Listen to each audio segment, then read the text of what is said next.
काली शक्तियों ने चंद्रकला के नाव को घेर लिया था। उसने जलती हुई लकड़ी मंत्र पढ़ते हुए जैसे ही परछाई की तरफ घुमाई, वैसे ही सरपंच की एक डरावनी सी आवाज आई। चंद्रकला! चंद्रकला ने जैसे ही गर्दन ऊपर करके देखा तो वो एकदम से घबरा गई। नाविक ने पीछे से सरपंच की गर्दन बुरी तरह से पकड़ रखी थी। उस नाविक की आंखें जैसे बाहर ही आ रखी थी। तभी नाविक का दूसरा हाथ चंद्रकला की तरफ बढ़ने लगा। चंद्रकला अपनी जगह पर जड़ हो चुकी थी। रात में इन शक्तियों की ताकत बढ़ जाती है। चंद्रकला ने बिना देर किए जलती हुई लकड़ी मंत्र पढ़ते हुए उस नाविक की ओर फेंक दी। आग और मंत्र की शक्ति से घबराकर वो सरपंच को छोड़कर गायब हो गया। नाविक ने सरपंच की गर्दन इतनी तेज पकड़ी थी कि उसकी आवाज बड़ी मुश्किल से निकल पा रही थी। उसने खांसते हुए लड़खड़ाती आवाज में चंद्रकला से पूछा, ये नाविक था या भूत था? चंद्रकला बोली, भूत। बुरी आत्माएं हमारा तब तक पीछा नहीं छोड़ेंगी जब तक हम लोग टीले वाले बाबा के पास नहीं पहुंच जाएंगे। नाविक के जाने के बाद चंद्रकला खुद नाव चलाने लगी थी। धीरे धीरे नाव चलाते हुए चंद्रकला नदी के दूसरे छोर की तरफ पहुंच गई और नाव से उतरते हुए सरपंच से बोली, अगर आपके पास माचिस हो तो वो वाली लकड़ी जला लीजिए। बिना लकड़ी जलाए हम लोग इस घने जंगल से होकर नहीं जा सकते हैं। ये सुनकर सरपंच ने अपनी जेब से माचिस निकाली और जमीन में पड़े कुछ पत्तों में आग लगा दी। उसी आग से लकड़ी जला ली। चंद्रकला जलती हुई मशाल लिए पहाड़ी वाले जंगल में आगे बढ़ती जा रही थी। पीछे पीछे सरपंच भी जलती हुई लकड़ी लिए डर डर के चला जा रहा था। चंद्रकला जैसे जैसे आगे बढ़ रही थी, जंगली जानवरों की आवाज वैसे वैसे तेज होती जा रही थी। ऐसे में अपने मन को मजबूत किए दोनों टीले की तरफ बढ़ रहे थे। आधी रात बीत चुकी थी। चंद्रकला ऊंची पहाड़ी से अब नीचे उतर रही थी। तभी उन्हें एक घर में रोशनी दिखी। प्यास से दोनों का बुरा हाल था। गला तर करने के इरादे से सरपंच और चंद्रकला जल्दी से घर के पास पहुंचे। सरपंच ने दरवाजे की कुंडी खटखटाते हुए जोर से आवाज लगाई, कोई है घर में? हम राहगीर हैं, प्यास लगी थी। लेकिन अंदर से कोई आहट नहीं हुई। वो दोनों इधर उधर देखते हुए इंतजार करने लगे। तभी दरवाजा खुलने की आहट हुई। इधर आहट हुई, उधर एक नुकीले नाखूनों वाला काला हाथ पीछे से सरपंच के कंधे पर आकर उसकी गर्दन मरोड़ने लगा। सरपंच दर्द से चिल्ला पड़ा, बचाओ चंद्रकला! चंद्रकला तेजी से मंत्र पढ़ते हुए उस आत्मा के ऊपर अपनी मशाल घुमाने लगी। थोड़ी देर तक उस परछाई ने लड़ने की कोशिश की, मगर मशाल की जादुई रोशनी के सामने टिक ना पाई। सरपंच को छोड़कर वो भाग गई। हालांकि इस बार परछाई ने जाते जाते सरपंच को घायल कर दिया था। उस परछाई के गायब होते ही ये दोनों भी वहां से भागे। बार बार सरपंच पर हो रहे हमले से चंद्रकला एक बात तो समझ चुकी थी कि बुरी शक्तियां सरपंच को हर हालत में मारना चाहती हैं। वो बार बार हमला भी कर रही हैं, लेकिन ऐसा कुछ माधव के पास है जिससे वो उसको मार पाने में सफल नहीं हो पा रही हैं। वरना माधव तो सबसे पहला शिकार होता। बुरी आत्माएं उसे शमशान में ही मार देती। लेकिन ऐसा क्या है माधव के पास जो उसकी रक्षा कर रही थी? ये चंद्रकला के समझ से परे साबित हो रहा था। ज्यादा दिमाग पर जोर न डालते हुए चंद्रकला ने माधव को बचाने के लिए एक तरकीब निकाली। चंद्रकला ने अपनी जलती हुई जादुई मशाल सरपंच को पकड़ा दी और उसे आगे चलने को बोली। खुद सरपंच वाली जलती लकड़ी ले ली और सरपंच के पीछे पीछे चलने लगी। थोड़ी दूर चलने के बाद जैसे ही उन दोनों को टीले वाले बाबा का घर नजर आया, वैसे ही उनकी जान में जान आई। दोनों भागकर बाबा के घर के बाहर पहुंच गए। चंद्रकला दरवाजे को खटखटा के जोर जोर से आवाज देने लगी, लेकिन अंदर से कोई भी आवाज नहीं आई। दोनों परेशान हो गए। टीले वाले बाबा के अलावा और कोई भी मायापुर को बचा नहीं सकता था। माधव ने उसका चेहरा पढ़ लिया और दरवाजा तोड़ने की कोशिश करने लगा। फिर उसकी मदद चंद्रकला भी करने लगी। जब दोनों की मेहनत से दरवाजा टूटा तो दोनों तेजी से घर के अंदर घुसे। वहां कोई नहीं था, बस एक दिया जल रहा था जिसकी हल्की हल्की रोशनी पूरे कमरे में बिखरी थी। अच्छे से ना दिखने के कारण चंद्रकला का पैर किसी चीज से टकरा गया। वो गिरने को हुई, तभी माधव ने उसे संभाल लिया। दोनों ने नीचे ध्यान दिया तो किसी की लाश पड़ी थी और हर तरफ खून ही खून था। माधव और चंद्रकला आंखों के सामने एक भयानक मंजर देख के चौंक गए। एक लाश पड़ी देख माधव डर से कांपने लगा और चंद्रकला से बोला, क्या क्या ये टीले वाले बाबा है? चंद्रकला की भी ये देख सांसें फूलने लगी थी, क्योंकि उसको भी डर था। अगर ये टीले वाले बाबा हुए तो मायापुर और उसकी बेटी नीति को कौन बचाएगा? तभी पीछे से दरवाजे पर दस्तक हुई। चंद्रकला हड़बड़ाकर पीछे मुड़ी तो देखा कि टीले वाले बाबा दरवाजे पर खड़े थे। उनका चेहरा तेजस्वी था और उन्होंने अपने माथे पर चंदन का टीका लगाया हुआ था। उनके गले में बहुत सारे रुद्राक्ष की मालाएं लटक रही थी। उन्हें देख के चंद्रकला और माधव दोनों ही उनके पैरों में गिर पड़े। चंद्रकला बाबा से विनती करते हुए बोली, मायापुर को आपकी जरूरत है बाबा। अब सिर्फ आप ही हमें और हमारे मायापुर को बचा सकते हैं। बाबा को चंद्रकला की आंखों में डर साफ दिखाई दे रहा था। उन्होंने चंद्रकला को उठने का इशारा किया और बोले, मैं इसमें तुम्हारी कोई मदद नहीं कर सकता चंद्रकला। अब बहुत देर हो गई है। काला साया फिर से जाग गया है और उसे जगाने के लिए तुम खुद जिम्मेदार हो। ये सुन चंद्रकला ने हाथ जोड़ते हुए कहा, बाबा मुझसे गलती हो गई, पर वो गलती मैंने अपनी मर्जी से नहीं की।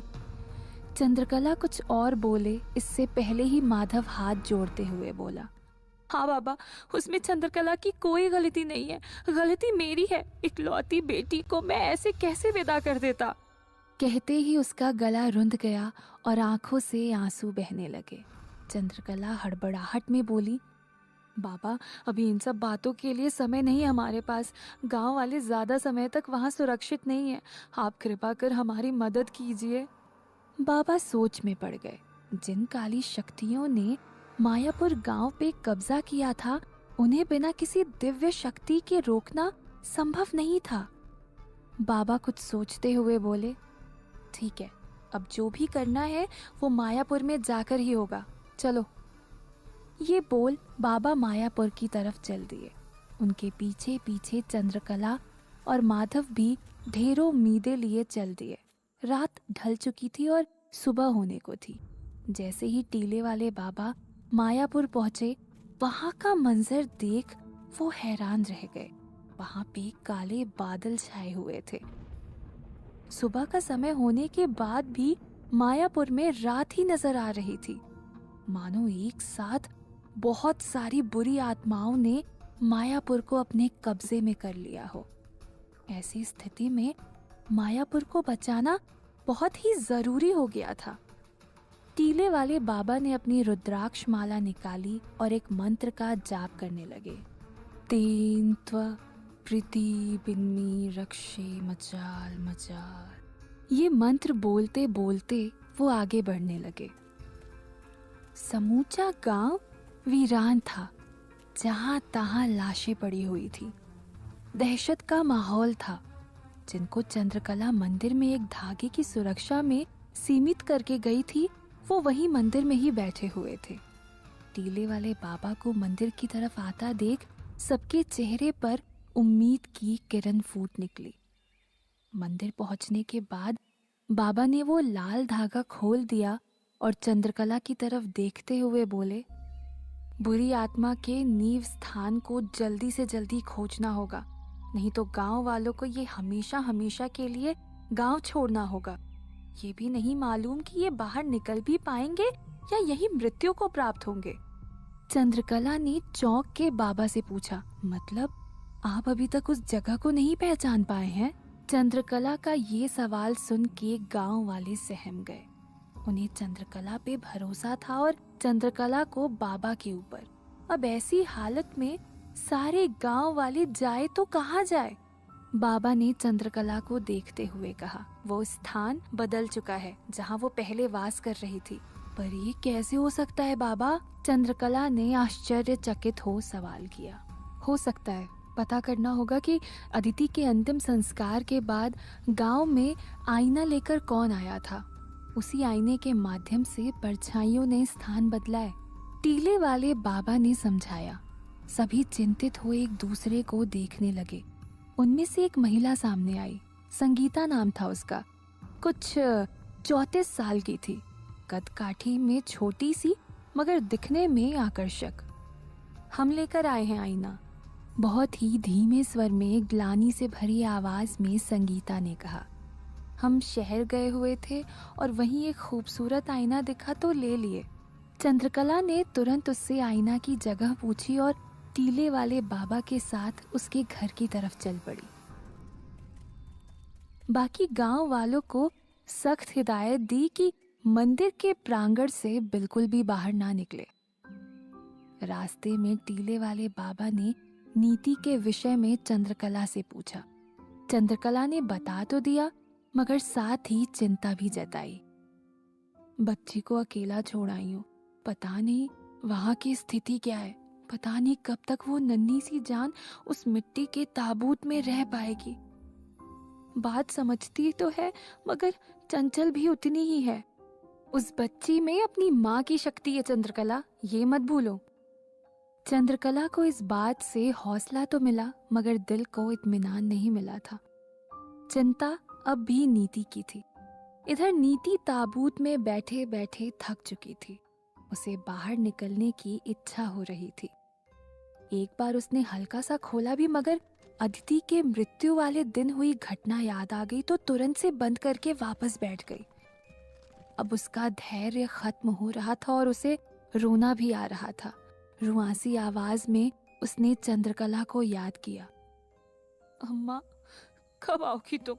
अब मुझे अच्छा नहीं लग रहा, डर भी लग रहा और बहुत अंधेरा है माँ। नमक के कटोरे को जोर से पकड़कर अपना सर अपने घुटनों के बीच छुपा दिया। बाहर की परछाइयों ने इतनी देर में उन लोगों पे हमला कर दिया जो नीति की सुरक्षा के लिए उसके घर के बाहर बैठे थे और उनको मार दिया। और फिर नमक से बनाए गए सुरक्षा घेरा को तोड़ दिया और झोपड़ी में दाखिल हो गई। समूची झोपड़ी परछाइयों से घिर चुकी थी। अंदर किसी को ना देख उन्होंने डरावनी आवाज में नीति को पुकारना शुरू कर दिया। तेज हवा झोपड़ी के चीज को बिखरा रही थी। अंदर छिपी नीति के अंदर जैसे कुछ प्रवेश किया। उसने झट से सर उठाया। उसकी आंखें लाल हो गई थी। उसने मुंह खोला और पूरी ताकत से फूंक मारी। फूंक मारते ही बाहर चल रही तेज हवा शांत हो गई। परछाइयों में चीखने की आवाज आने लगी, कराहने की आवाज आने लगी और कोड़ों की आवाज आने लगी। टीले वाले बाबा गलत नहीं थे। नीति ने अपनी ऊपर आई विपदा का खुद ही समाधान कर दिया। मगर इतनी शक्ति खर्च करने का परिणाम भी हुआ। परछाइयां भाग गई और नीति बेहोश होकर ताबूत के अंदर ही गिर गई। उसके बेहोश होते ही सब तरफ शांति छा गई। सिर्फ साए साए हवा चलने की आवाज थी। इतनी देर में गांव में टीले वाले बाबा और चंद्रकला संगीता के घर पहुंच चुके थे। आईना उनके सामने था। टीले वाले बाबा ने अपना रुद्राक्ष निकाला। आईना के सामने जाकर ऐसे खड़े हुए कि उनका अक्ष ना दिखे। फिर उन्होंने रुद्राक्ष आईना के सामने घुमाया मगर आईना सपाट ही रहा। रुद्राक्ष का अक्ष नहीं आया। ये देख टीले वाले बाबा के चेहरे पे चिंता की लकीर खिंच गई। उन्होंने चंद्रकला को देखते हुए कहा, अंगुना अकेले नहीं, उसकी बेटियां भी हैं और 7 बेटियां। ये ऐसे नहीं जाने वाली। हमें उनके घर को जलाना होगा और उस घर के जले हुए राख को तुम्हारे घर के बाहर बहने वाले तालाब में विसर्जित करना होगा। पर ये करने के लिए हमें पहले इस आईने को काला करना होगा, नहीं तो ये आईना देखते ही उसमें चली जाएंगी। मगर संगीता के घर क्यों बाबा? संगीता के घर से वो धीरे धीरे हर घर में प्रवेश करना चाहती हैं। आईना एक आसान सा माध्यम है, सबके घर में होता है। आईने के द्वारा ये एक आईने से दूसरे आईने में प्रवेश कर जाएंगी। फिर आने वाले मेहमान में से जो कोई भी शीशे पे रखा कुछ भी पहनेगा तो उसमें प्रवेश कर जाएगा और उस व्यक्ति के घर पहुंच सकती हैं। धीरे धीरे समूचे गांव में फैल जाएंगी और फिर अपना बदला लेंगी। संगीता तो गुजरी थी बस, इसका निशाना माधव और उसका परिवार है, साथ ही हर वो घर जिनके सदस्य अंगुना के आत्महत्या के जिम्मेदार थे।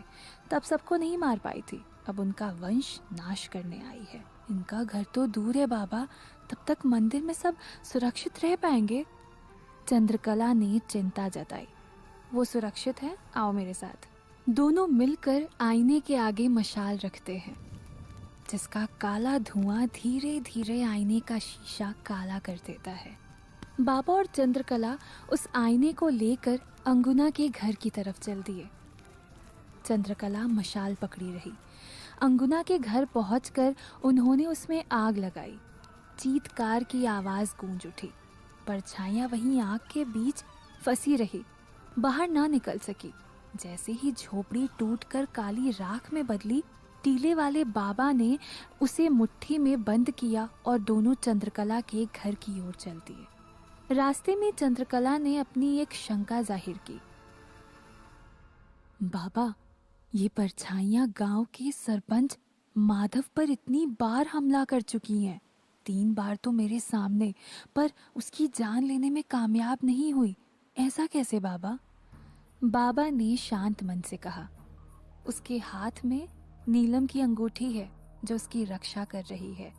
ये अंगूठी उसके पिता ने उसे पहनाई थी। उन्हें मालूम था कि एक न एक दिन माधव पर शैतानी ताकत हमला करेंगी। उस परिवार की नियति है, शैतानी ताकतों के हाथों मृत्यु। उनके पूर्वजों के कर्म का असर है। चंद्रकला ने दुख जताया। कहा माधव के पिता ने उसकी जान की रक्षा की और मैंने अपनी बेटी को ही खतरे में डाल दिया। तुम सिर्फ निमित्त थी चंद्रकला, नीति की यही नियति थी। उसकी माँ ने ये नियति दी थी उसे, तुम कुछ नहीं कर सकती।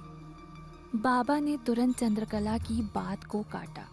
चंद्रकला निरुत्तर हो गई, पर चिंता से दूर नहीं। दोनों उसके घर पहुंचे।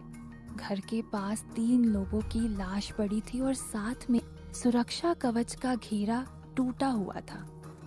ये देख चंद्रकला भागती हुई झोपड़ी के अंदर गई। झोपड़ी में तमाम चीजें बिखरी थी। उसका दिल आशंका से कांप उठा। भागकर उसने नीति का मिट्टी वाला ताबूत खोला। नीति बेजान पड़ी थी, नब्ज नहीं चल रहे थे उसके। तब तक टीले वाले बाबा अंदर दाखिल हुए। चंद्रकला ने रुआसी आवाज में घबराहट के साथ चीखते हुए कहा, नीति की नब्ज बंद है, सांस नहीं ले रही बाबा।